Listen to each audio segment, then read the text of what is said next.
Oi, gente, eu sou a Rebeca, seja muito bem-vindo ou bem-vindo de volta ao Atrás da Fita. Me segue no meu Instagram, @rbcbcs.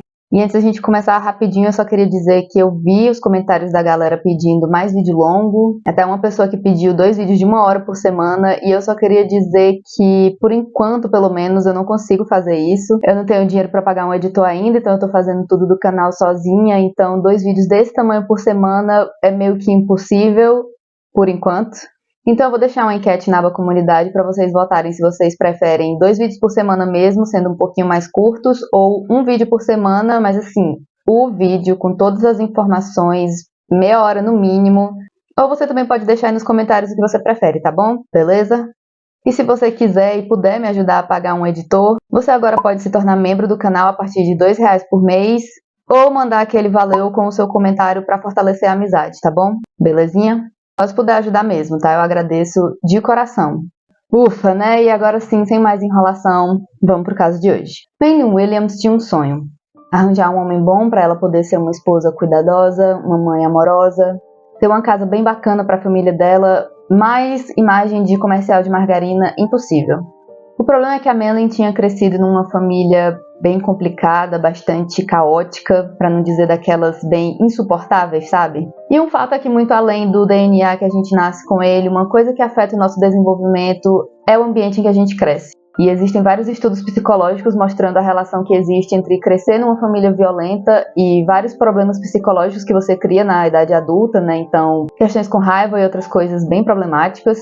Mas apesar de tudo isso, a Melanie conseguiu. Ela conseguiu realizar o sonho da família feliz que ela tinha. Onde que deu tudo errado? Melanie Williams, na verdade, nasceu com o nome de Meng Lin Tseng, filha de pais nascidos em Taiwan, um país asiático que fica localizado a poucos quilômetros do leste da China. E eles se mudaram para os Estados Unidos, assim como muitas pessoas, atrás do sonho da vida melhor. Mas uma coisa que eles não tinham planejado, infelizmente, foi a filha. Sim, a Melanie era fruto de uma gravidez indesejada. E até aí tudo bem você ser pega de surpresa, você sentir que o mundo tá acabando. Isso aí eu nem consigo imaginar. Agora, o que eu não consigo entender também é por que você faria tanta questão de dizer pro seu filho e esfregar na cara dele que ele é uma criança indesejada. Afinal, não traz nada de bom, sabe? Nunca vai sair nada de bom de você descontar as frustrações com as suas próprias ações no filho que é fruto dessas ações, sabe? Mas era exatamente isso que os pais da Melanie faziam com ela todo santo dia. Ela era constantemente lembrada do quão eles achavam ela uma idiota, estúpida, inútil, um peso, e que eles nem queriam ela para começo de história. O pai da Melanie, chamado Kai, dizia coisas horrorosas, e a mãe dela fazia questão de gritar com ela na frente de outras pessoas, né, fazer uma humilhação pública mesmo, fazendo aquela cena bem chata de se presenciar, né, sabe? Imagina que você tá na fila da Riachuelo, no shopping um dia, e tem uma mãe gritando com a filha pequena, igual uma descompensada, por qualquer motivo tão besta. E pior ainda, além dessa humilhação direta causada pela família dela, nem os coleguinhas de sala da Melanie queriam ser amigos dela por causa disso. Complicado. A Melanie, em certo ponto, estava tão desesperada para fazer amizade com alguém que ela roubou uns trocados da bolsa da mãe dela para tentar impressionar os outros coleguinhas com as coisas que ela ia comprar.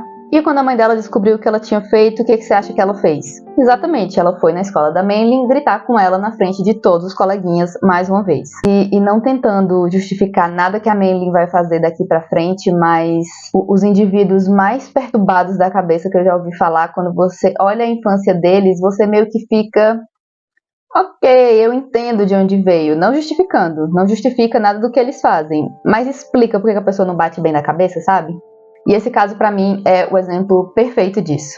A Melanie termina então os anos do colégio sendo uma pessoa completamente solitária, com 0 amigos, não por escolha dela, não é mesmo? Ela estudava no colégio chamado Los Altos High School, e enquanto isso, Neil Williams, o outro personagem do caso de hoje, levava uma vida muito mais tranquila em comparação com a da Melanie. Mesmo com os pais dele decidindo terminar o casamento e eventualmente se divorciando, o Neil escolhe morar com a mãe dele, a Jen, e ela parece muito amorosa, muito cuidadosa. Ela descreve o filho como muito quieto e com alguns amigos que gostavam das mesmas coisas nerds que ele gostava. Ele aprendeu a tocar trompa francesa na banda da escola e gostava de se divertir como todo jovem da idade dele, jogando muito videogame. Depois do ensino médio ele começa a universidade e ao mesmo tempo ele arranja um trabalho no Subway. E um dia, em um desses turnos que ele fez no Subway, ele conhece a amiga de uma colega de trabalho dele do Subway E essa amiga era nada mais nada menos que a Manley. O amigo dele disse que deu pra perceber que ele se apaixonou na mesma hora que ele colocou os olhos nela, tanto que ele chegou a pedir conselho pra própria mãe, a Jen, e ela lembra do filho dizendo: "Oh meu Deus, ela é tão linda, eu só quero falar com ela, eu só quero conseguir me aproximar dela." E ele queria tanto que ele reúne coragem pra chamar a gatinha no encontro, e eles acabam indo assistir uma sessão de Rock Horror Picture Show. Durante a apresentação, ele mal conseguia tirar os olhos da Manley e ele nem acreditava que ela tivesse dito sim para um encontro com ele. Além de que a essa altura eles já estavam tão íntimos que ele chamava ela pelo apelido de Lynn, de Manling.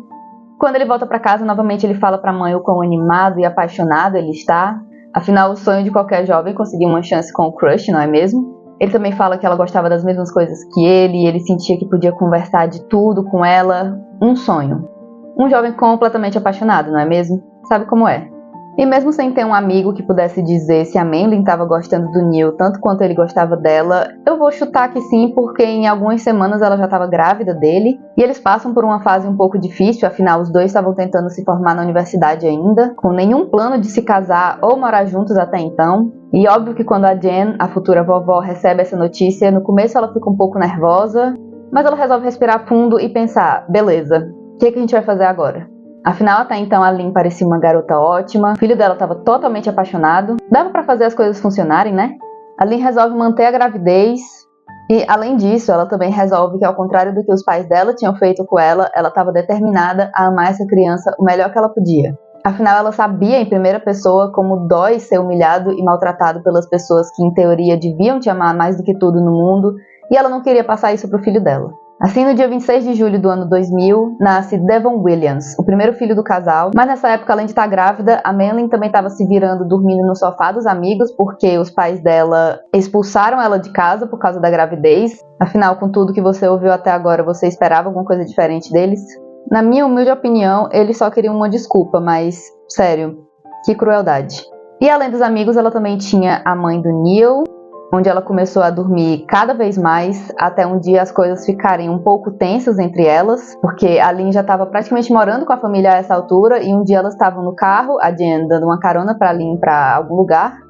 O Devon já tinha até nascido a essa altura, e elas estavam até então tendo uma conversa de boa, quando a Manley fala: mas é porque eu acho que se o homem quer casar com a mulher, ele precisa pedir a permissão do pai dela primeiro. E a Jen ficou meio... Gata, teu pai que te expulsou de casa e não quer ver você nem o seu filho nem pintada de ouro? Esse pai.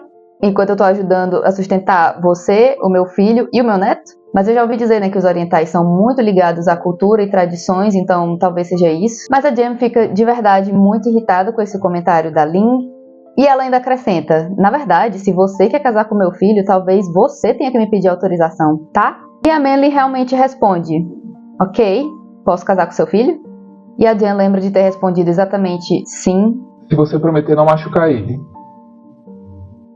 Depois de tudo que aconteceu, a Jen declarou que essas palavras perseguem ela até hoje. Um ano depois do nascimento do Devon, no dia 6 de julho de 2001, a Manley e o Neil se casam. Surpreendentemente, a família dela veio para o casamento.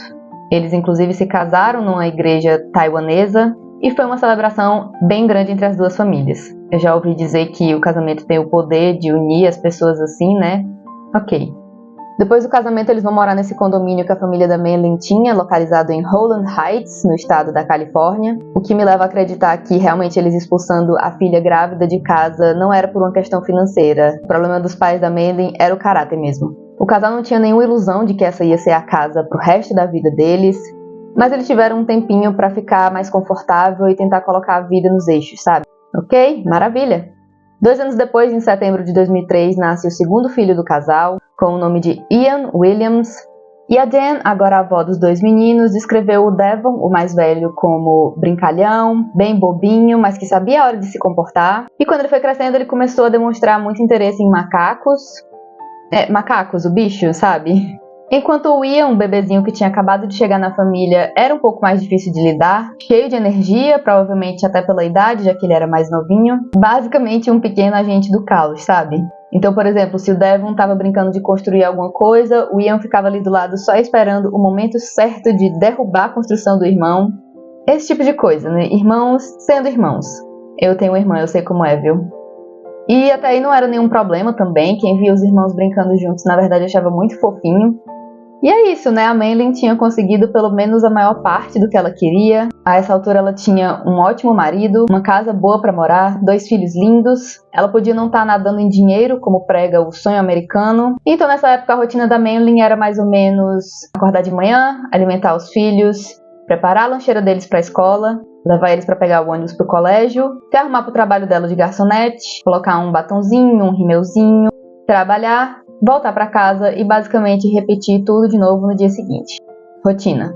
Só que antes dela se casar, a Lynn gostava muito de sair com as amigas dela, tomar uns drinks, dançar, um lifestyle totalmente diferente de uma mulher casada com 2 filhos pequenos. E então a Maylin chega a essa triste realização de que ela conseguiu tudo o que ela queria em teoria, mas ainda assim ela não estava feliz. Somado a essa sensação, também tinha o fato de que ela estava começando a ficar cada vez mais ressentida com os pais dela, de que, ok, eles estavam deixando ela morar no condomínio deles, sim, mas assim como eles fizeram a vida inteira, eles estavam fazendo isso só para fazer questão de esfregar na cara dela, de tipo, tá vendo? Você não consegue se virar sozinha sem a gente, não é mesmo? Nessa época o Neil tinha um emprego na Disney, e a Maylin era garçonete num restaurante muito famoso, chamado Marie Callender's, restaurante que tem o nome dessa chefe muito famosa lá nos Estados Unidos, conhecida especialmente pelas tortas deliciosas que ela faz. E apesar dos 2 empregos soarem até bem bacana, eles não pagavam tão bem assim. E a essa altura, com 20 e poucos anos, a Maylin estava começando a odiar depender dos pais dela. E junto com isso ainda tinha uma sensação de eu quero conseguir mais para minha vida, eu acho que eu mereço mais, eu só não sei como chegar lá. E eu tenho certeza que muita gente da minha idade já sentiu na vida, tá? Tá tudo bem. O que o Neil recebia na Disney não passava nem perto de pagar todas as despesas da família, e ele chegou a pedir dinheiro emprestado para a mãe dele, e a ideia que ele tinha de esbanjar era comprar um McLanche feliz para cada um dos filhos pequenos. Porém, mesmo assim, eles não estavam passando necessidade, porque as gorjetas que a Maylin recebia, às vezes até bem boas, estavam ajudando a manter a situação da família estável. Afinal, ela voltava para casa no final de cada turno com dinheiro vivo, mas ainda assim, nos melhores dias, ela voltava para casa com apenas $100. Para lidar com todas as despesas da família de 4 pessoas. Então agora, além de estar ressentida com os pais, ela começa a ficar ressentida com a própria família. E inicialmente tudo indica que ela não agiu nesse sentimento logo de cara, ela continuou fazendo o papel da boa esposa e boa mãe, mas um dia ela chega pro Neil com uma ideia genial. Amor, por que você não muda de carreira e vira agente de seguro? Ela teve essa ideia depois de perceber que mesmo que ela conseguisse uma promoção no restaurante e virasse bartender, por exemplo, ainda não seria uma carreira que ia dar para ela o salário que ela tanto queria. E a Maylin precisava de muito dinheiro para realizar o sonho da casa própria que ela tinha. E por que raios ela mesma não resolveu largar o emprego e tentar mudar de carreira, a gente jamais vai saber. Talvez ela realmente não podia abrir mão das gorjetas ali nem por um dia. E além disso, com o trabalho de agente de seguro, o Neil podia trabalhar muitas vezes de casa e até ajudar ela com os 2 filhos. Então, além de que o salário de um agente de seguro pode facilmente passar de 5 mil, 10 mil dólares, então é uma motivação extra, não é mesmo? Ela até paga o treinamento necessário além do certificado e o Neil arranja um trabalho numa empresa de seguro, mas só tinha um pequeno problema. O Neil não tinha exatamente a personalidade de vendedor, sabe? Aquela pessoa que não aceita não como resposta, que te convence que tu precisa de coisa que às vezes tu nem precisa. O famoso, nossa, esse cara consegue vender até areia no deserto, sabe? Então, o Neil era o exato oposto disso. Quando alguém dizia, não tô interessada, tudo bem, ele já, ok, tudo bom, tudo bem. Mas mesmo assim, ele tenta ter sucesso na carreira nova. Durante algumas semanas, até praticamente o salário dele todo sumir. Afinal, era um trabalho por comissão, então se você não vende, você não ganha. E com isso, agora a família estava ganhando ainda menos dinheiro do que antes do Neil mudar de emprego. E eu não sei o que exatamente a Maylin estava pensando quando ela viu as coisas indo exatamente o oposto do que ela tinha planejado, mas eu vou chutar aqui que ela não estava feliz. O Neil, como eu falei no começo, gostava de coisas consideradas bem nerds, e esse gosto nerd dele acompanhou ele para a vida adulta, e assim a coisa que ele mais gostava de fazer era jogar jogos no computador dele. Famosos FPS, estilo Counter-Strike, sabe? Mas basicamente qualquer variação de jogo de tiro para ele estava ótimo. Além disso, ele tinha uma coleção de espadas samurai. Uau, eu diria que é bastante nerd mesmo. Mas agora, com a Maylin começando a ficar cada vez mais frustrada com a situação financeira deles, nem nos momentos em que ele tentava relaxar jogando os jogos dele, ele não conseguia ter paz. E assim, ele só queria relaxar um pouco depois de trabalhar tanto, afinal ele já estava sentindo falta do antigo emprego, ele não estava gostando nem um pouco do emprego novo, o dinheiro não estava vindo tão fácil assim. Mas a esposa dele já tinha gasto o dinheiro em todo o treinamento e com o certificado, não dava para voltar atrás agora, né? E assim ele tentava superar o estresse e a frustração do emprego, com os jogos de videogame sim, mas também cuidando dos filhos pequenos. O Neil amava os 2 garotos dele e qualquer um que tivesse visto a família junta sabia disso. Na verdade, no novo emprego dele, uma das poucas coisas que ele gostava era o fato de poder trabalhar de casa e ter mais tempo para ficar com os filhos dele, mostrar para o Ian e para o Devon os shows preferidos dele, que incluíam Doctor Who, Star Wars. Até aí tudo bem, tudo lindo. Quando que começa a dar tudo errado, hein, Rebecca? Agora.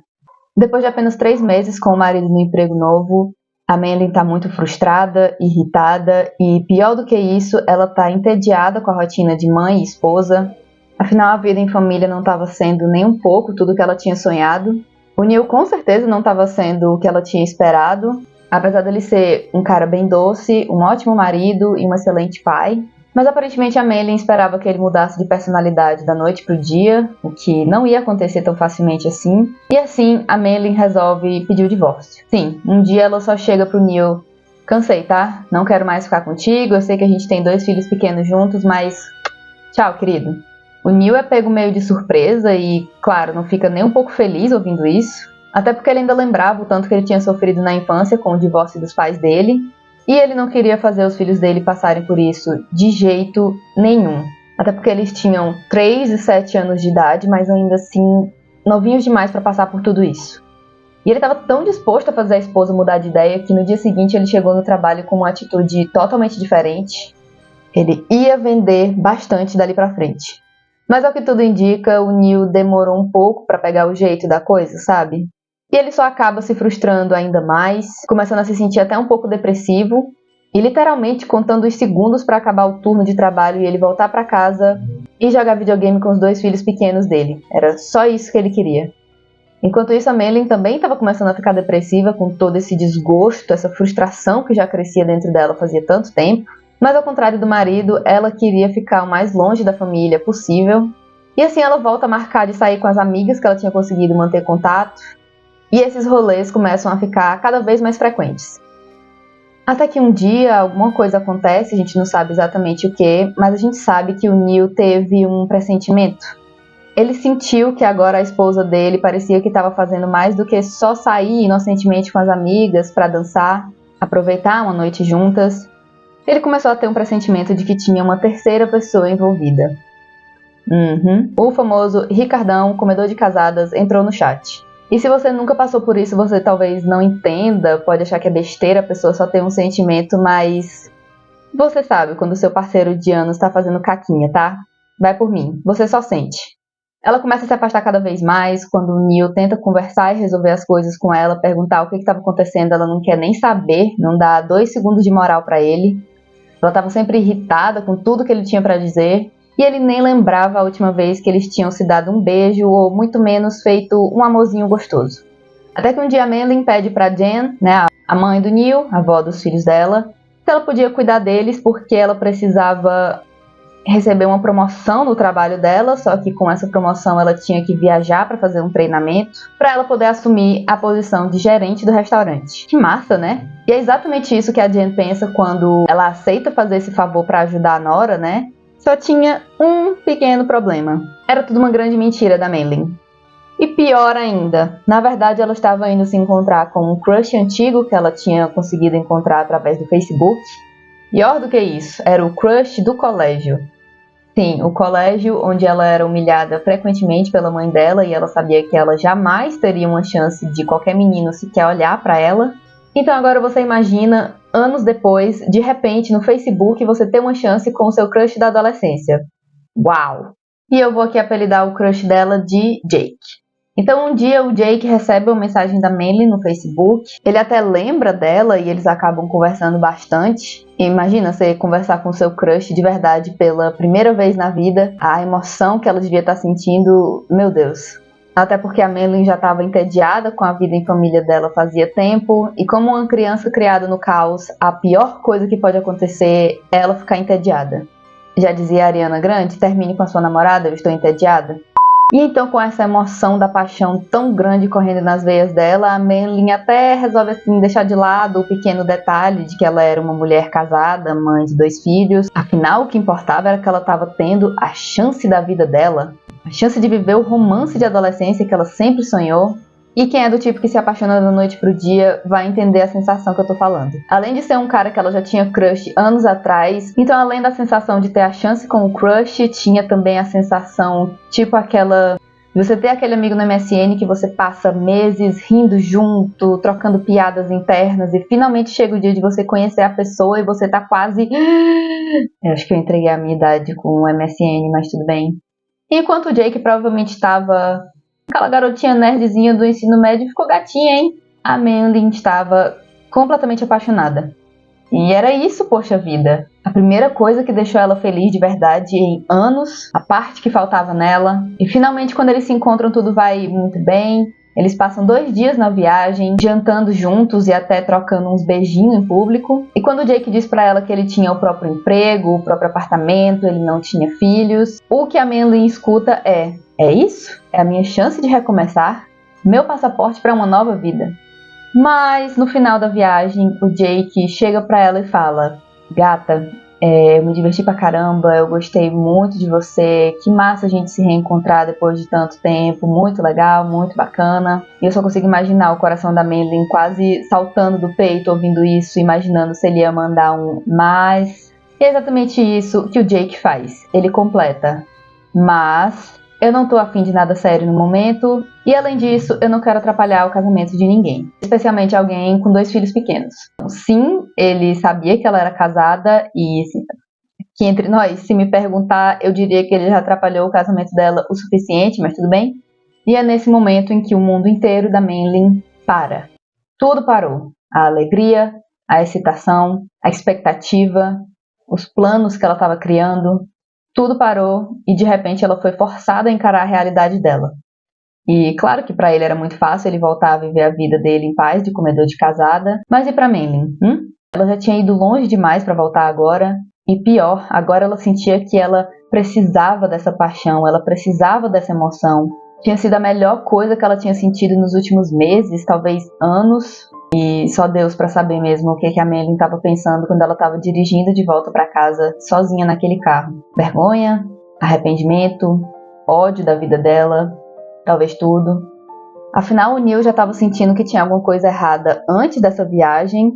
Como raios que ela ia voltar depois de tomar um fora do namoradinho, completamente de coração partido e deitar do lado do marido para dormir e não demonstrar nada, gente? Como que você finge que tá tudo bem, tudo normal, especialmente alguém que estava tão apaixonada quanto a Maylin?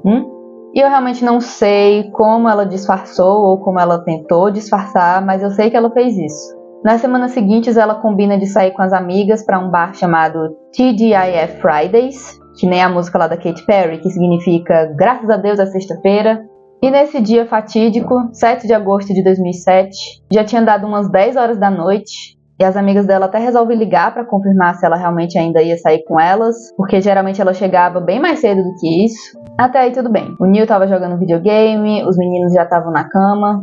Vou me divertir um pouco hoje, a Maylin resolve. Ela se arruma um pouquinho de maquiagem, um trato no cabelo. E por volta das 11 da noite ela encontra as amigas no bar. A noite começa normal como sempre, drinks pra lá, drinks pra cá, amigas colocando a fofoca em dia, tudo ótimo até aí, né? Por volta da 00:30 ela volta para casa, onde ela diz que conferiu se os filhos ainda estavam dormindo na cama. Ela teria ajeitado os cobertores que cobriam eles. Ela confere onde o marido estava ainda cochilando no sofá, completamente exausto depois de mais um dia de trabalho. E ela diz que por volta da 1 hora da manhã, o Neil finalmente sobe e vai deitar com ela na cama do casal. Até que ela acorda cerca de 4 horas da manhã e... Sabe quando você acorda de madrugada e sente que você não vai conseguir voltar a dormir de jeito nenhum? Sei. Pois é. Até aí a Maylin já estava quase acostumada, na verdade. Ela sofria de insônia há muitos anos. Ela não conseguir dormir uma noite não era nada normal para ela. Na verdade, ela conseguia dormir uma noite inteira, que parecia quase antinatural, coisa de outro mundo. E ela conta que quando isso acontecia, muitas vezes ela dirigia até uma vista que eles tinham perto da casa deles, o topo de um monte que ficava ali nas proximidades da casa da família, e ela fumava um cigarro ou dois esperando o sol nascer. Segundo ela fez isso, ela dirigiu até esse monte, fumou alguns cigarros, assistiu o sol nascer, e quando ela voltou para a casa dela, na hora que ela entra, imediatamente ela sentiu que tinha alguma coisa errada. Tava tudo quieto demais. O silêncio parecia errado a uma hora dessa, porque os meninos já deviam estar acordados e, consequentemente, acordando o Neil também. Mas naquele dia, quando ela voltou, ela reparou que estava tudo um silêncio, quieto até demais. Ela disse que ela entrou na casa e começou a subir as escadas enquanto ela chamava Neil, Devon, Ian, e ela não ouviu uma resposta sequer. Quando ela chega no andar de cima, ela diz que ela vê sangue para todo lado, mas o que chama a atenção quando ela tá contando isso é que ela levanta as mãos assim e fala: tinha tanto sangue. E eu nem sou a maior fã de análise corporal e do AU45 e sei lá, mas se tem uma área onde a análise de linguagem corporal pode ser muito bem usada, é na criminologia, né, no True Crimers, não tentando desvendar quem mentiu mais em tretinha de Instagram. Além do que, levantar as mãos nessa hora foi um grande erro que a Maylin cometeu, porque nisso que ela levanta a mão, o investigador que estava interrogando ela segura a mão dela e pergunta: e esse corte novinho aqui na palma da mão da minha filha, hein? Como foi isso aí? E segundo a Maylin, quando ela chegou no andar de cima da casa, ela viu as manchas de sangue por todo lado, ela começou a surtar, se desequilibrou e quase caiu, mas ela conseguiu botar a mão para parar a queda dela e ela sente que a mão caiu bem numa poça de sangue. Essa é a resposta dela, como se sequer passasse perto de explicar como raios ela conseguiu o tal do corte na mão. Tudo bem, foi o que ela respondeu sobre o que teria causado esse ferimento tão interessante. E vai por mim, se tinha uma coisa que a Maylin não estava mentindo nem exagerando, era de que tinha sangue para todo lado na casa. Como boa obcecada por true crime, já vi algumas fotos de alguns casos que ficam mais famosos, mais proeminentes, e eu só tive estômago de olhar para cada foto uma vez, as cenas mais sangrentas que eu já vi na minha vida, e ela realmente pinta a cena do banho de sangue que aconteceu na casa da família Williams. Se você quiser, pode procurar por conta própria, eu não vou colocar aqui, tá? E além disso, conselho de amiga. Procura não recomendo não, viu? Capaz de ter pesadelo, sério mesmo. Então tinha literalmente uma poça de sangue no andar de cima da casa. O carpete que forrava o chão estava encharcado de sangue. Tinha marcas de sangue espalhadas pelas paredes, como se alguém estivesse se apoiando e tentando fugir de alguma coisa enquanto sangrava até a morte. Esguichos e respingos de sangue para todo lado. Do corredor, para os quartos, para o banheiro. E se você, como eu, já viu casos suficientes, você talvez saiba qual foi a primeira coisa que a Maylin fez durante o interrogatório dela. A coisa que todo assassino adora fazer. Scaba já tem a audácia de tirar o teu bem mais precioso, a tua vida, ainda mais de um jeito tão brutal, e ainda tem a audácia de continuar te matando depois, tentando acabar com a sua reputação, falando mal de ti, muitas vezes até inventando coisa que nunca nem aconteceu. Então a Maylin, que devia estar aos prantos, horrorizada com tudo que ela viu na casa da família dela, sei lá, beirando o estado de choque, mas não, ela não conseguiu disfarçar 5 minutos e na primeira chance que ela teve, ela estava falando mal do Neil para os policiais. Eu tenho quase certeza que foi no caso da Wendy Davidson que eu comentei de que os caras fazem isso porque eles são tão malucos, tão pá das ideias, que eu acho que eles quase esperam que os policiais respondam: ah, ele deixava a toalha molhada em cima da cama. Ah, então dá nada não. Tá absolvido do crime. Não, relaxa, deixa quieto. E até então a Maylin tava meio: ai meu Deus, eu espero muito que a minha família sobreviva, o Neil precisa escapar dessa, ele tem que escapar dessa, ele precisa sobreviver por mim. Apesar de que só com o tanto de sangue que tinha na cena do crime era de se questionar se tinha alguém vivo naquela casa ainda.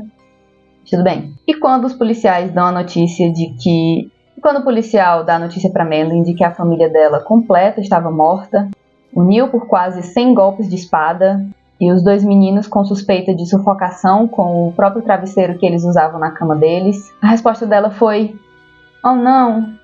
verdade, uns dias antes disso tudo acontecer, ele me contou que ele estava tendo um caso com alguém.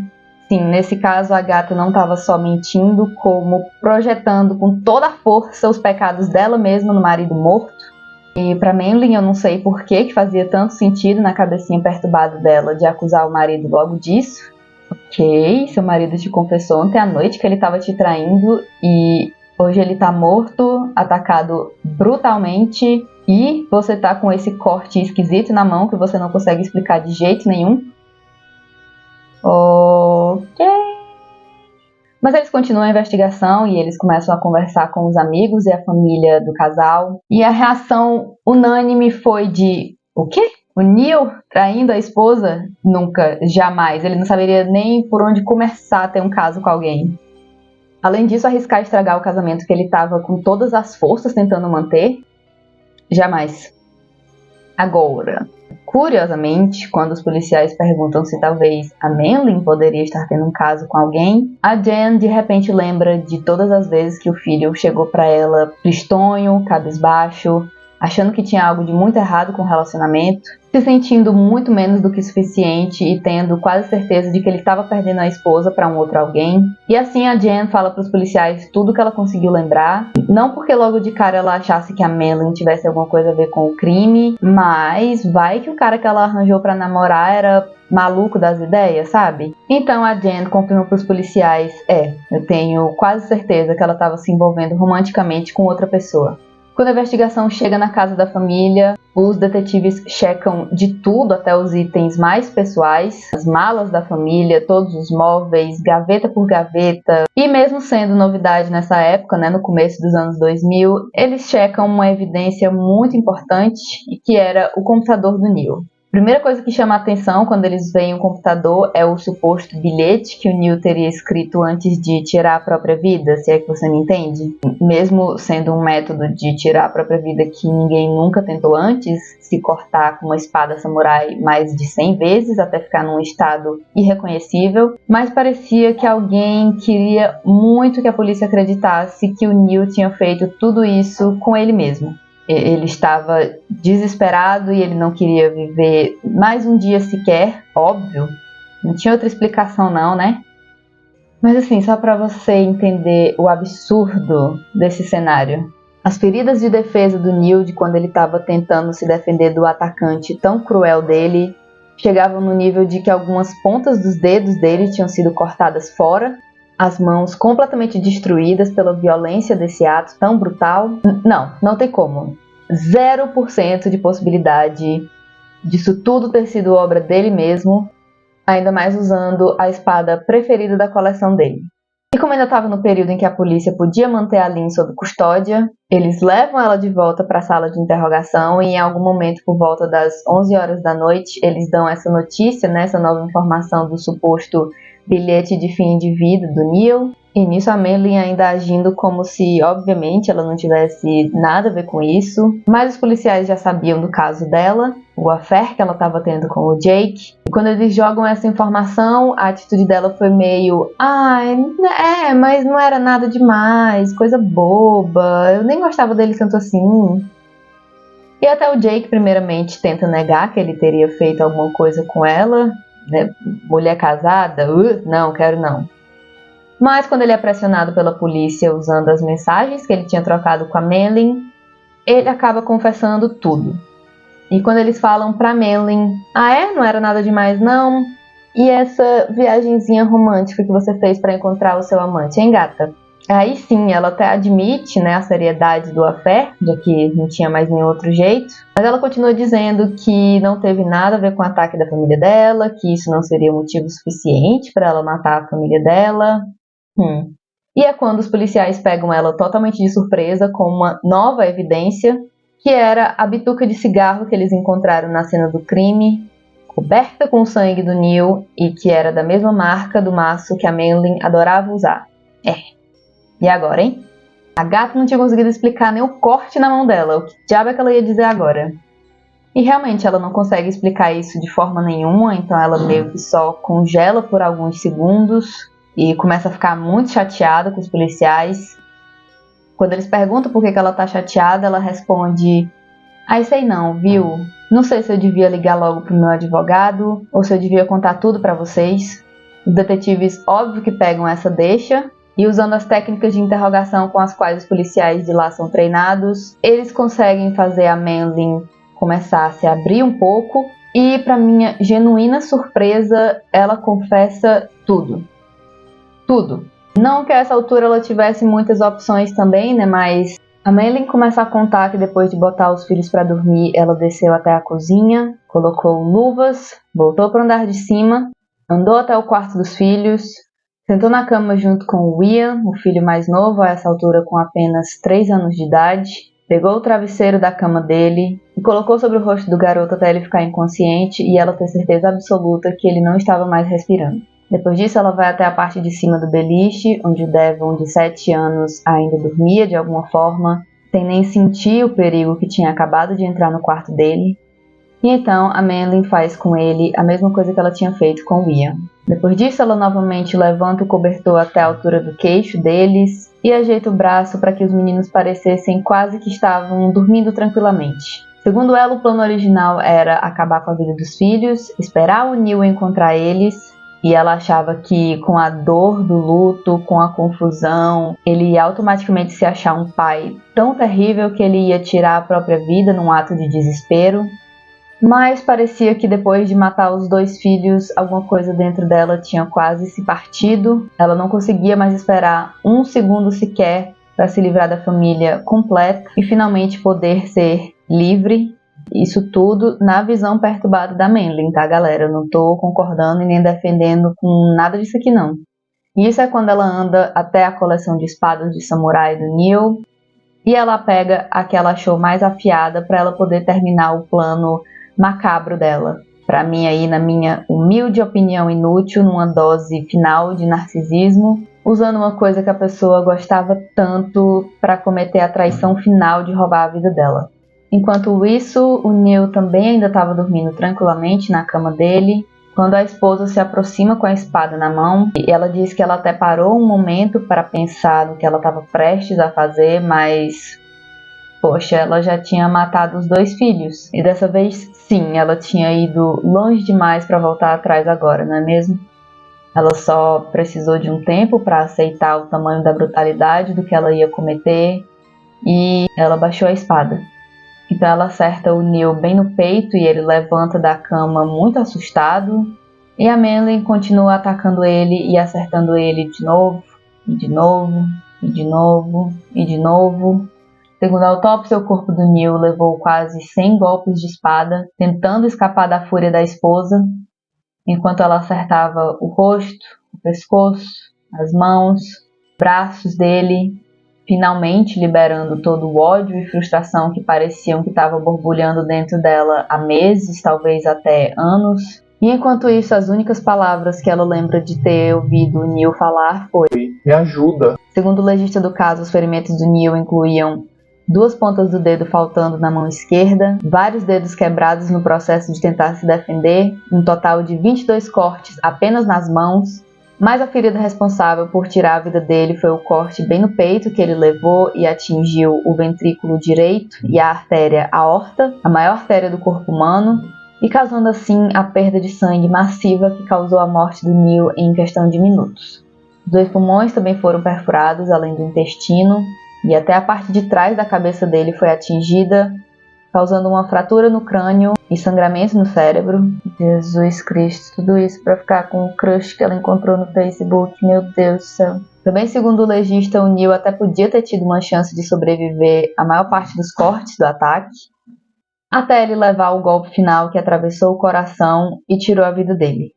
O exame toxicológico revelou 0,02% de álcool no sangue do Neil, apenas o suficiente para ser detectado no teste, e o que provavelmente indicava que, naquela noite para relaxar, depois de mais um dia de trabalho, o Neil jogou jogos com os filhos e tomou uma cerveja antes de dormir.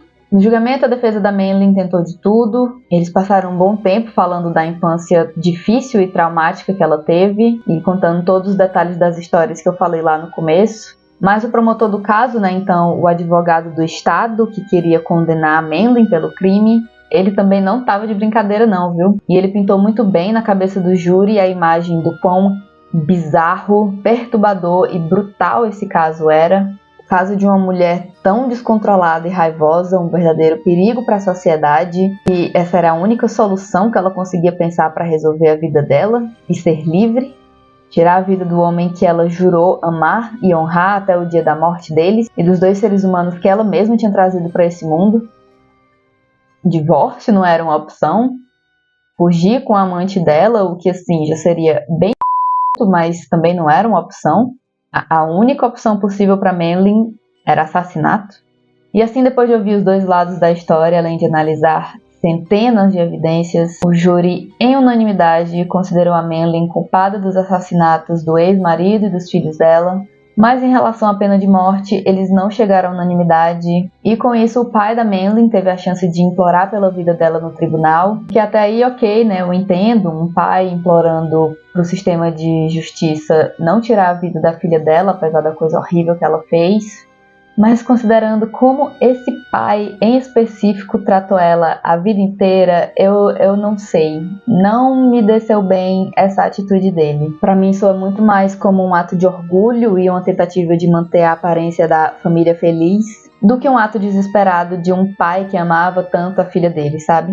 Mas eu sei que diante de todo o tribunal e na frente do juiz, o Kai pediu perdão para a família do Neil e chegou a declarar: "Eu não fui bom o suficiente como pai e por isso tudo isso aconteceu. Por favor, me perdoe." Eu concordo.